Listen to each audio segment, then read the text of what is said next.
నాన్న నీకు దండ పెడతా.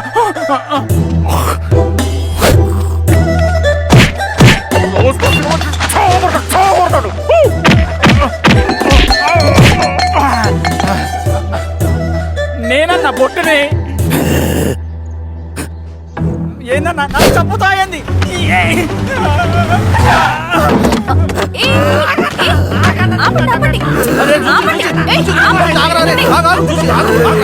రాత్రి దొంగ సినిమా చూసాడమ్మా, పొద్దున్న నేను పొలాలు కొంచెం చంపేస్తాడమ్మా. మేడం మంచి కాఫీ పెట్టు. మేడమా? అయితే మేడంకి స్పెషల్ కాఫీయా? ఓకే అమ్మా. ఆడికి చిరంజీవి పిచ్చి. పిచ్చా? కాదమ్మా, ఫ్యాను. రండమ్మా కాఫీ తాదు కానీ. కూర్చోండి అమ్మా. ఏంటి స్వామి ఇతను? చాలా మంచోడమ్మా. మెగాస్టార్ సినిమాలు చూసి సినిమాలు అయిపోతాడు. స్వామి అమ్మా, ఈ కాఫీ నేను ఎక్కడో తాగాను. మేడంకి స్పెషల్ కాఫీయా?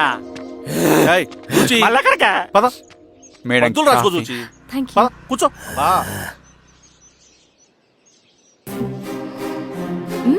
కాఫీ బాగుంది. ఎవరు చేశారు? మా రవణ పెట్టాడమ్మా. రవి? ఎవరు రమ్మన? రవణ మేడం పిలుస్తున్నారు.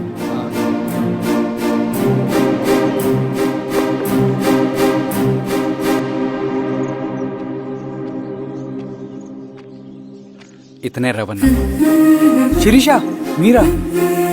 రవి నువ్వేంటి ఇక్కడ? కాఫీ బాగుందా? చాలా. అది కాదు రవి, నువ్వు ఇక్కడ? ఈ హోటల్ మనోల్దే. మన ఫ్రెండ్స్ అందరు బాగున్నారా? చాలా బాగున్నారు. అవును మీరేంటి ఇక్కడ? ఏమైంది అన్నా? అన్నా ఏమైందన్నా? అన్నా? లే అన్నా. స్వామి త్వరగా కారుతా. జాగ్రత్త అన్నా, త్వరగా పట్టిది అన్నా. అన్నా త్వరగా పోనీ.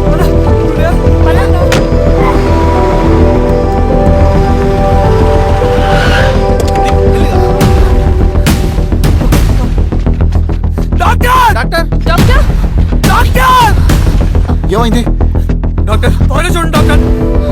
లోపల తీసుకురండి.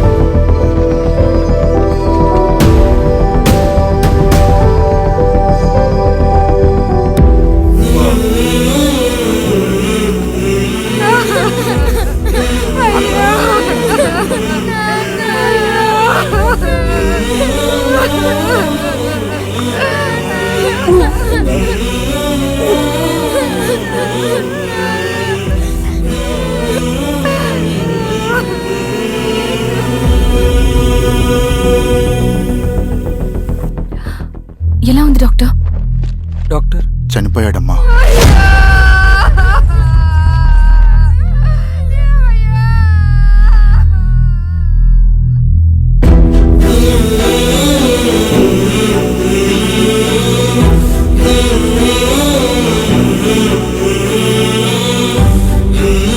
ఆ పేపర్స్ ఏంటి రవి? అతని భూమికి సంబంధించిన పేపర్స్. ఒక సంవత్సరం నుంచి ఈ పేపర్స్ పట్టుకుని ప్రతిరోజు ఎంఆర్ ఆఫీస్ చుట్టూ తిరిగేవాడు. భూమిని తాకట్టు పెట్టి అప్పు తీసుకున్న పాపానికి టైంకి వడ్డీ కట్టలేదని అప్పిచ్చిన ఆ దొర ఎంఆర్ఓ ఆఫీస్లో లంచం ఇచ్చి భూమిని తన పేరు మీద రాయించుకున్నాడు. ఈ ఎంఆర్ఓ ఆఫీస్లో ఎవరు నిజాయితీగా పనిచేయట్లేదండి. చెట్టు కట్టి నరకాలు ఒక్కొక్కడిని. నరికేయడమేంటి రవి? నువ్వు కాగితం మీద ఒక బొమ్మ గీస్తావు, ఒక చోట సరిగ్గా రాదు, ఏం చేస్తావు? ఎరేజర్తో సరిచేస్తావా లేకుంటే ఆ పేపర్ని చింపేస్తావా? మరి మనుషుల విషయంలో ఎందుకు రాదు ఆ ఆలోచన? తప్పు చేసిన ప్రతి ఒక్కరిని నరుక్కుంటూ పోతే చివరికి మిగిలేది మనుషులు కాదు, శవాలు.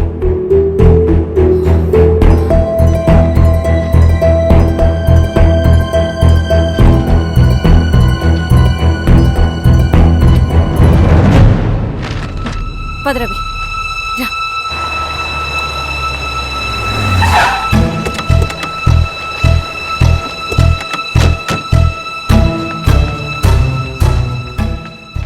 పానుకోటి నర్సరీ ల్యాండ్ ఎవరు చూస్తున్నారు? మీరెవరు?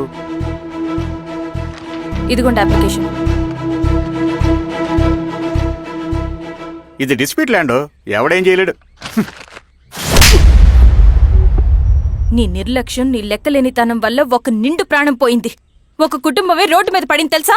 ఏంటమ్మా గొడవ?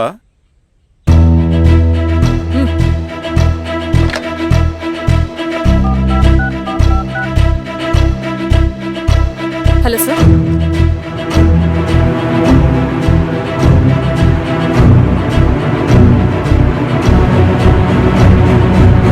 Okay sir. You are dismissed. Peon, నేను ఒక పేపర్ ఇస్తాను, అది కలెక్టర్ గారికి ఫ్యాక్స్ చేయి. అలాగే మేడం. ఎవరమ్మా మీరు? ఈ ఊరికి కొత్తగా వచ్చిన ఎంఆర్ఓ.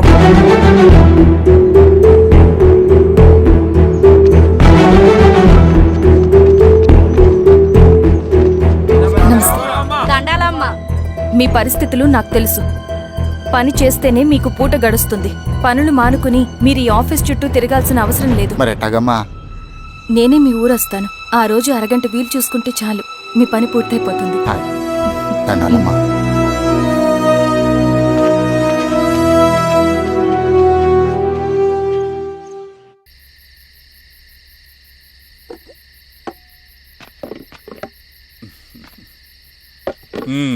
ఎంఆర్ఓ గారు, ఏంటి ఛార్జ్ తీసుకున్న మొదటి రోజే ఆఫీస్లో మీ పవర్ చూపించారట?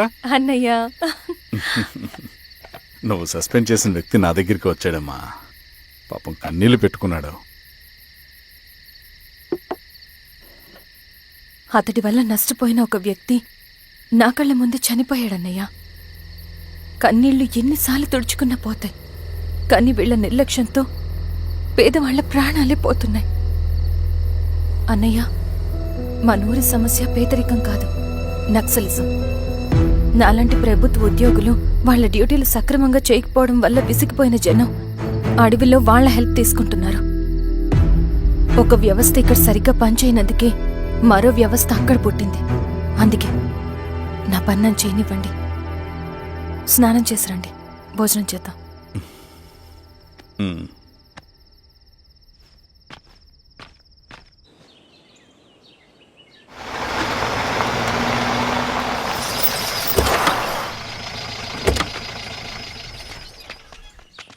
నమస్కారం అమ్మా. నమస్తే. ఇలా రండి.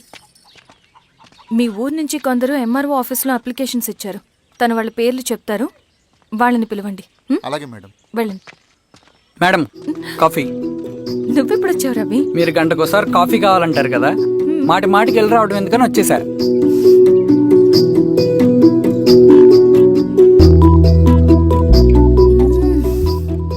రవి, ఈ కాఫీ కోసమైనా నేను పెళ్లి చేసుకోవచ్చు. అదేంటి అలా అనేసారు? That's a compliment. భలే వారండి బాబు. దండాలమ్మా. నమస్తే. ఇలా ఇవ్వండి. చెప్పండి, మీ సమస్యలేంటో. పేరు తలుపుల వీరాంజనేయులు.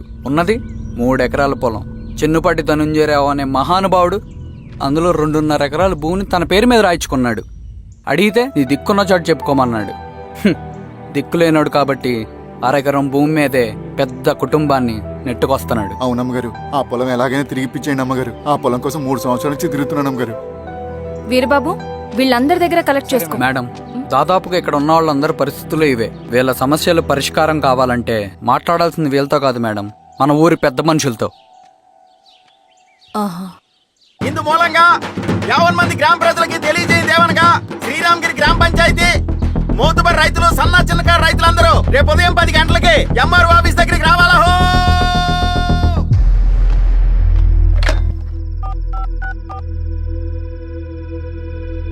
హలో, ఎవరు? నమస్తే బాబాయ్, నేను ఈశ్వర్ రెడ్డి. ఎలా ఉన్నావు? బాగున్నా. చెప్పు బాబాయ్. శిరీష్ ఎంఆర్ ఆఫీస్లో భూ సమస్యల గురించి రేపు మీటింగ్ ఏర్పాటు చేసింది. ఈ విషయం మన వాళ్ళంతా ఎలా తీసుకుంటారో అర్థం కావట్లేదు. అందుకనే మీకు ఫోన్ చేశాను. శిరీష్ చెప్పింది చేయండి, అదే మనకి కలిసి వస్తుంది. సరే బాబాయ్, ఉంటాను.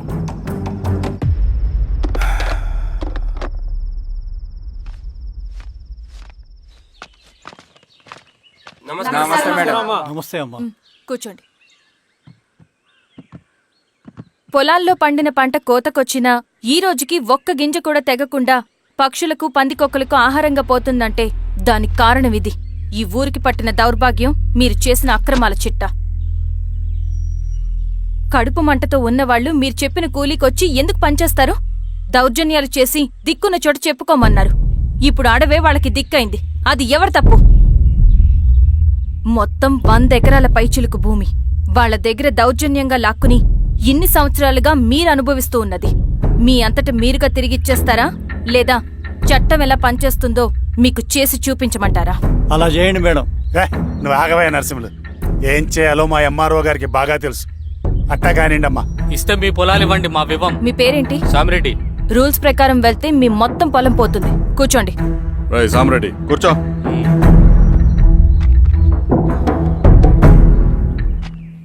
ఏమ్మా సంతోషమేగా? మరీ నువ్వు అనుకున్నంత చెడ్డవాళ్ళేం కదమ్మా మనోళ్ళు.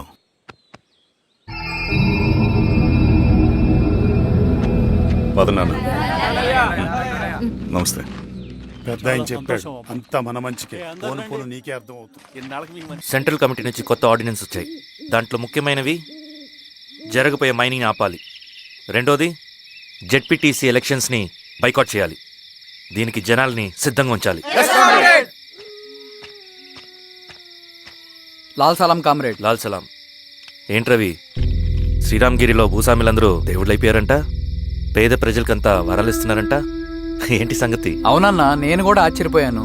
ఒక గవర్నమెంట్ ఆఫీసర్ తలుచుకుంటే ఒక ఊరు క్షణాల్లో ఎలా మారిపోద్దో నా కల్లారా చూశానన్నా. అది కాదన్నా, అంటే నా ఉద్దేశం వాళ్ళు ఏం చేసినా దానికి ఒక స్ట్రాటజీ ఉంటుంది. శిరీష వాళ్ళ వర్గానికి చెందిన అమ్మాయి. ఆ అమ్మాయికి ఎంత పాపులారిటీ వస్తే వాళ్ళకంత మంచిది. ఎందుకంటే వాళ్ళ అన్నయ్య ఈశ్వర్ రెడ్డి రాబోయే జెడ్పీటీసీ ఎలక్షన్స్లో చైర్మన్గా పోటీ చేయబోతున్నాడు. ఈ అభిమానం మొత్తం వాళ్ళు ఓట్ బ్యాంక్గా మార్చుకోపోతున్నారు. అంటే అన్నా, శిరీష అయినా ఎవరైనా ఒకే తాను ముక్కలే. అధికారమే వాళ్ళ అవసరం తీరుస్తుంది. వీళ్ళందరూ అధికారం కోసం ప్రయత్నం చేసేది వాళ్ళ ఉనికిని కాపాడుకోవటం కోసమే. రేపే నామినేషన్ వేస్తున్నారు.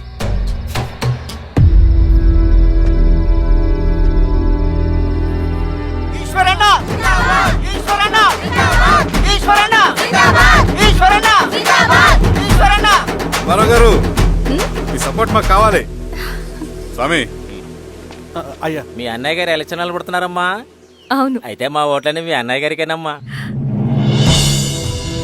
వాళ్ళు ఏం చేసినా దానికి ఒక స్ట్రాటజీ ఉంటుంది. అమ్మాయి గారు, సంజీవ్ రెడ్డి గారు వస్తున్నారంట. మధ్యాహ్నం భోజనానికి అన్నయ్య గారు ఇంటికి వచ్చి ఉన్నారమ్మా. అవునా? సరే సరే అమ్మా. రవి, నువ్వు కూడా నాతో వచ్చి. అది రవి, ఇక్కడ నాకు ఫ్రెండ్స్ అంటూ ఎవరు లేరు. నాకు తెలిసిన వాడివి నువ్వు ఒక్కడివే. I'm feeling alone. అందుకే, అర్థమైందా? సరే.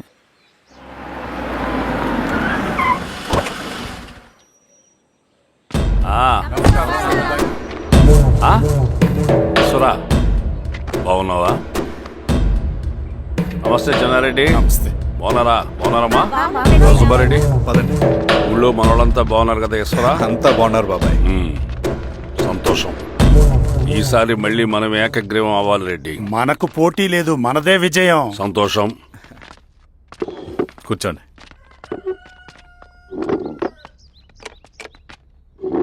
మీరందరూ లోపలికి వెళ్ళి భోంచేయండి. అలాగే అన్న. ఆ రైతు కూలి సమస్యలు ఎంతవరకు వచ్చినాయి? మాట్లాడుతున్నాం బాబాయ్, దాని గురించి మీరేం వరి అవ్వట్లేదు. బాబాయ్, ఆ, నమస్కారం. రండి రండి. ఎంఆర్ఓ శిరీషారెడ్డి గారు. శిరీష రెడ్డా? ఆ, శిరీష అనే పిలవచ్చుగా. అమ్మమ్మ, పులికి పంచాలాగా సింహానికి చూలాగా అది మన ఐడెంటిటీ, అదంతా ఉండాలి. సరే బాబాయ్, నేను ఫ్రెష్ అయ్యేస్తాను, మీరు కానివ్వండి. ఆ, అయినా ఈ కాలం చదువుకున్న ఆడపిల్లలతో మాట్లాడటం చాలా కష్టం. చుట్టుపక్కల శిరీషుకున్న ఇమేజ్ మనకి చాలా మంచి అయింది ఈశ్వర. నేను అడగకముందే పార్టీ హైకమాండ్ సర్వే చేయించి నీకే ఫేవర్గా ఉండడం వల్ల టికెట్ ఇచ్చింది.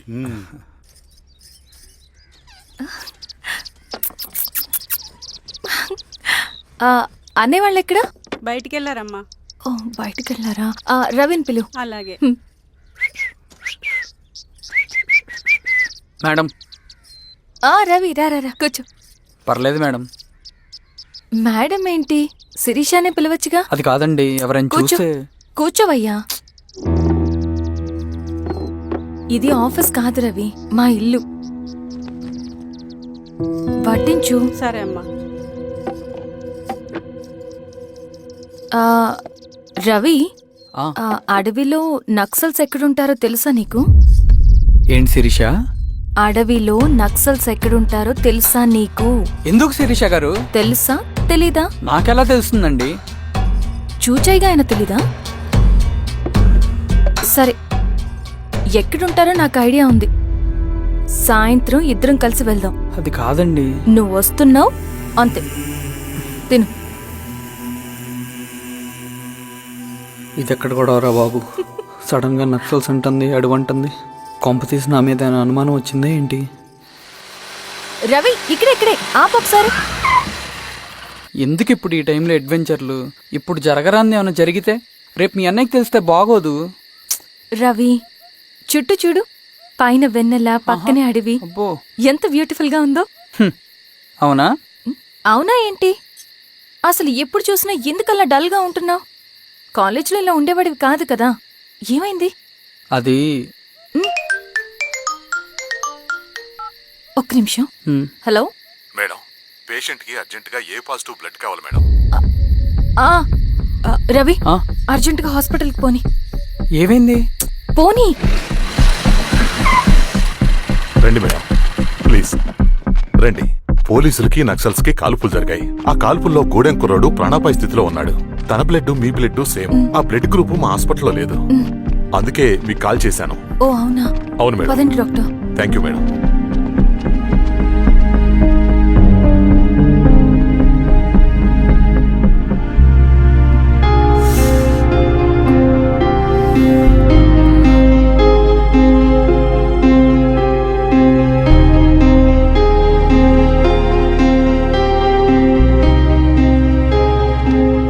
Thank you madam. పర్లేదు డాక్టర్. ఇప్పుడు అతనికి ఎలా ఉంది? తను స్పృహలో లేడు మేడం. రవి నీ దగ్గర మనీ ఉందా? ఉన్నాయి. ఇవ్వు. ఇది అతనికి అందించండి. ఓకే. జాగ్రత్తగా చూసుకోండి. అలాగే మేడం.